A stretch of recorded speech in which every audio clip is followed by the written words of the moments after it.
کلید اولیه سازمان سنپاد برای آزمون تیزهوشان 1403 هم به صورت رسمی منتشر شد و امروز اینجاییم که راجع به این کلید و البته اعلام نتایج آزمون تیزهوشان صحبت بکنیم. سلام، من امیر زارعی هستم. خوش اومدید به این ویدیو. ممنون میشم اگر همین اولش دکمه لایک رو بزنید و تا قلب قرمز تو کامنت ها مثل همیشه برای انرژی دادن به من کامنت بکنید. اما کلید اولیه اصلا از چه قراره؟ ببینید، سازمان سنپاد با توجه به اون کلیدی که طراح سوال ارائه میکنه یک کلید اولیه منتشر میکنه. همیشه این کلید اولیه مورد نقد قرار میگیره. کارشناسان از سراسر کشور میتونن اون رو نقد بکنن و به طرق مختلف به سازمان سنپاد اعتراضات خودشون رو برسونن و سازمان با توجه به نقدهای منصفانه و استدلالهای صحیح میاد این کلید رو اصلاح میکنه و تغییر میده. البته تا سالها بود که کلید اولیه و کلید نهایی شبیه به هم بود. اولین باری که این تغییر اتفاق افتاد برای سال گذشته بود که خب غلطهای خیلی زیادی هم تو آزمون بود و یه سریش تو کلید اولیه اعلام شد، یه سریش هم در کلید نهایی اعلام شد. اما این کلید اولیه لزوما کلید نهایی نیست.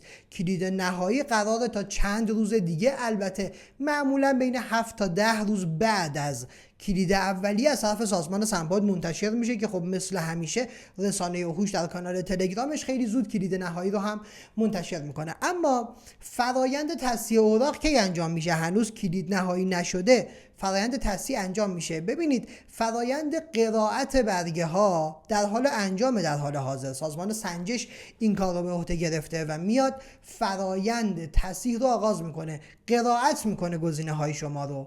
اما مقایسه با کلید میشه مرحله آخر دیگه، یعنی قرائت که به اتمام برسه منتظر میشن کلید نهایی صادر بشه.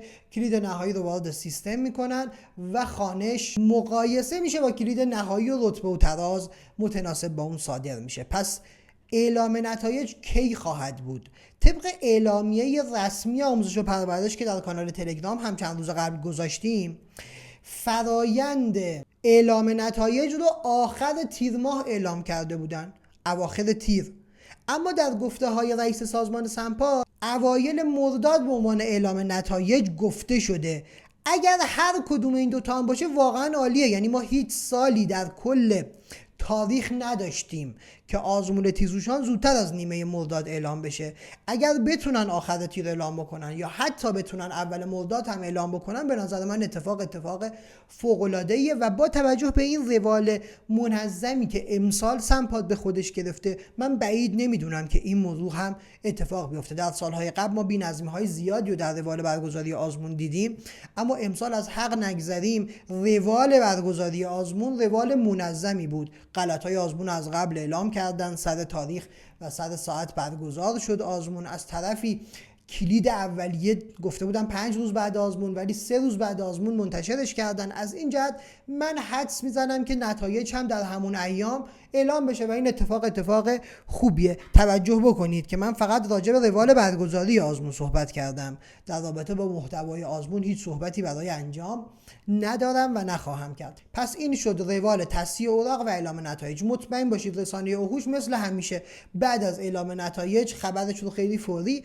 در کانال تلگرام خواهد گذاشت و ویدیوی تحلیلیش رو در یوتیوب هم منتشر خواهد کرد. براتون از این موفقیت دارم دوستان عزیز. در پایان ازتون میخوام اگر با کلید اولیه تصحیح کردید آزمونتون رو، حدود درصدتون رو یا حدود ترازتون رو تو کامنت ها بنویسید و فقط پایتون هم بنویسید که ششمید یا نهمید تا ببینیم در سطح کشور وضعیت به چه شکل بوده. شاد بشید دوستان من. خدا نگهدار.